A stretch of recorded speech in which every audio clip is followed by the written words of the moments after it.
This video is brought to you by jadedpainting.ca.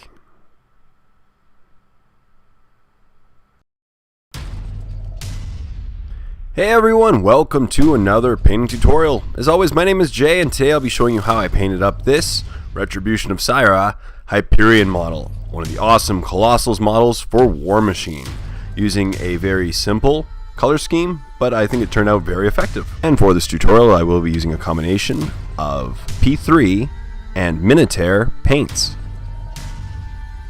So I begin by priming the model black, which is kind of weird because we're going up to white. So what I'm going to do is, using an airbrush, create a nice gradient of colors. So I primed it black, and then I painted at a 45-degree angle charred stone, leaving only the undersides of the model the original black. Our goal is just to build up a nice gradient using an airbrush. The reason why I'm using an airbrush is just to save a lot of time, since this is a large model, and I'll be using primarily a combination of the new Minitaire and Privateer Press P3 paints. So as I mentioned, I'm just painting up now using my airbrush, charred stone, and you can see already the gradient of black and white and gray. And what I really like about this Minitaire paint is that it is very nice on the airbrush. It goes in easily. You just pour directly into your paint pot for your airbrush, and it's good to go. So as you see right now, I'm just building up the gradient here, just starting on it, leaving the blacks to the very undersides, and then we'll be building up gradient through grays and then ultimately whites, which is going to be the final color. You can also do this in reverse. I know some people start with white and then backtrack through black. I just decided to do it this way. And the next, using a slightly higher angle and just picking up on more of the raised areas, I went over these areas once again with Dusty Ground, which is a light gray from the Minitaire line. As you can see, I'm not going as far as I did with the previous step, and just leaving more of a transition. The goal, as I said, is to build up a really nice, realistic, and gradual transition from the blacks to the whites. And that's the way to do it. It's a simple way to do this with this airbrush, and as you can see, it's already starting to really look nice, and a really nice gradient you can see of areas that the light source is hitting a little bit, the areas that the light source is not hitting at all.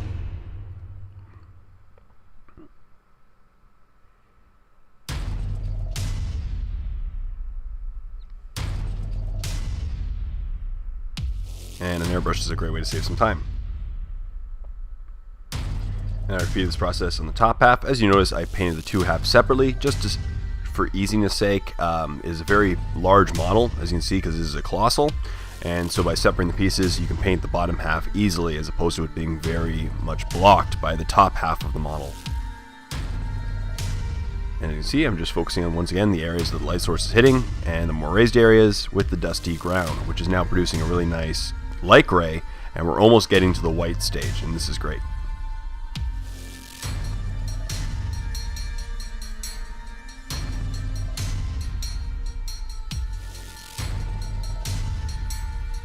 And just remember, if you're painting it with separate pieces, such as the top and bottom, make sure to hold the model upright so that you know exactly what angle the model would most likely be on when it is finished. And if you're ever unsure, just feel free to put the pieces back together, and so you can see. And now I'm just once again going over these areas with Snow White, the first white color, technically the darker white color from Minitaire. And now I'm just focusing on the exact areas that the light source is hitting, and as you see, there's a really nice gradient right now from now white to the dark grays to the black.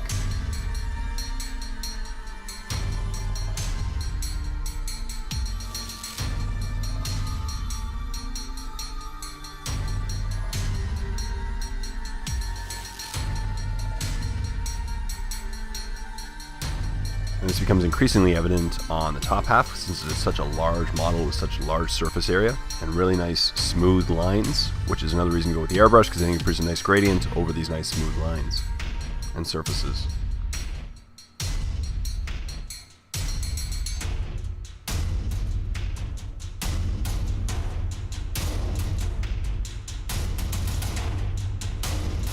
I also left the darkness in the areas below the shoulder pads, which you can see there's a lot of shadow in there, so that'll be nice and produce a realistic effect.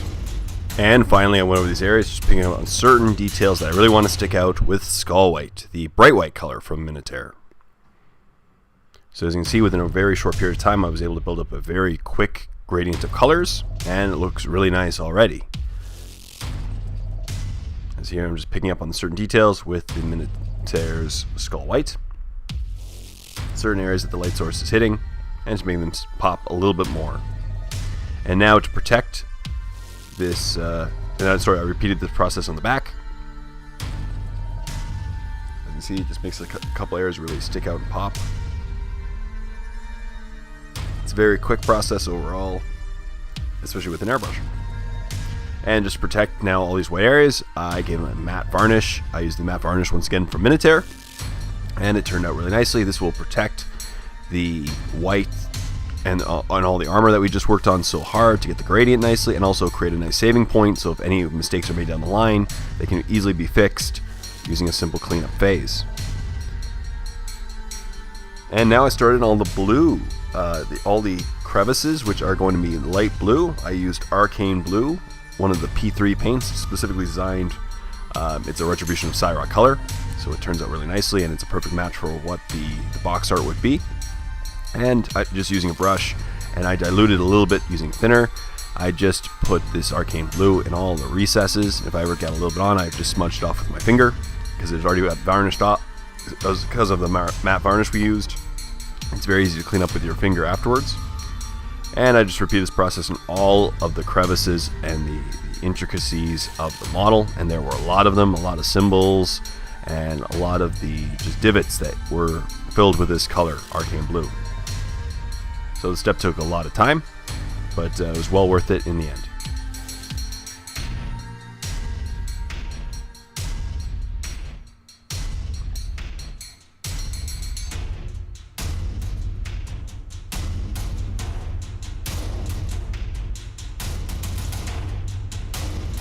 And then I kept going with the top half of the model. Once again, just filling in all the recesses with this Arcane Blue. Now, the little bulbs at the end of these recesses, for example, the one I was just working on now, they will all be metallic later, so it's okay if you get a little bit on them, because we'll be painting over them with the metallics in just a moment. This is a relatively simple model to paint, I found. It's really nice. Just had a lot of detail work, and I really love the details overall. It's a great looking model. It's probably my favorite model from the Retribution of Scyrah faction of Warmachine. It just has just took a lot of time just to paint in all these little details.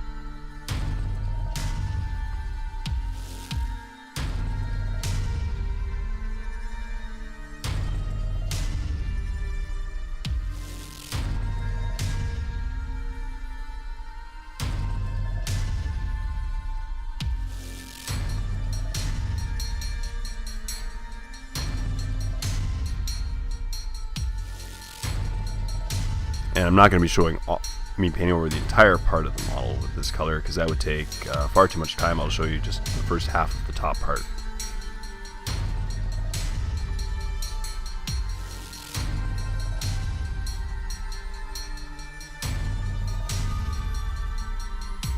And as I said, make sure to thin down your paint, because that way it gets very easily flowing into all those recess areas, and it takes a lot less time to paint over it.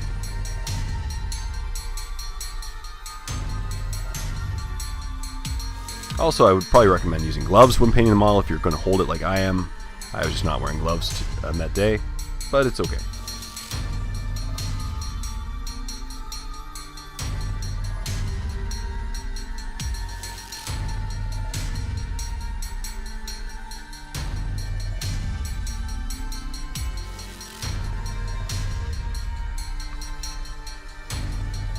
And then I repeated this process on all the disc parts on the top of the shoulder pads. And once again, just focus on the recess areas with this Arcane Blue. And we'll paint over metallic area over the non-raised areas, so it's okay if we get a little bit on the side as well.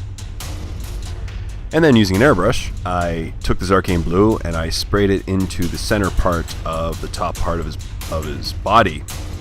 And that way I can produce a nice glowing effect. I'm going to be using an airbrush to produce a nice glowing effect in this particular region.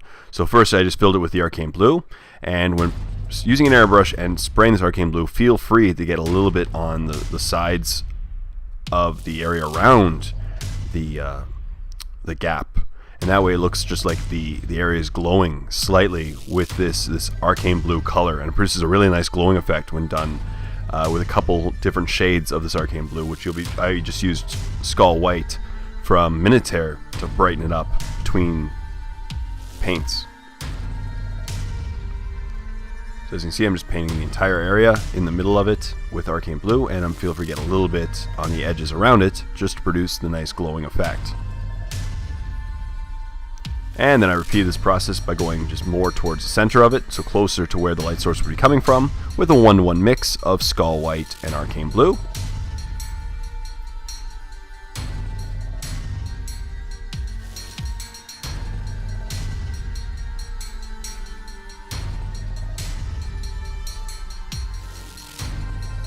And as you can see, I'm just focusing on the more center areas. Parts, I don't usually use a lot of object source lighting in my models, but this is just a case where I used a little bit. And for me, a little bit of object source lighting goes a lot farther than a lot of object source lighting.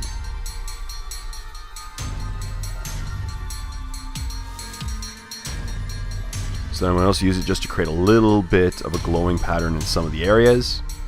I just want a little bit easier over them. And then I repeat this process with just a 1-to-2 mix of arcane blue and Skull White. Obviously, when using arcane blue in the airbrush, I had to thin it down using airbrush thinner. That way it was the consistency you needed to spray it through an airbrush. And with this step near completion, we can turn our attention to the metallic areas of the model. So thank you very much for watching the first part of this painting tutorial. And when you're ready, click on the link below to go to part 2 of this Hyperion painting tutorial. I think you'll really like the way it turns out with a very simple scheme of colors. Also, please like the video, comment in the comment section down below, and subscribe to my channel if you already haven't done so. It really does help a lot. So thank you very much. Until next time, this is Jay saying, happy painting, everyone.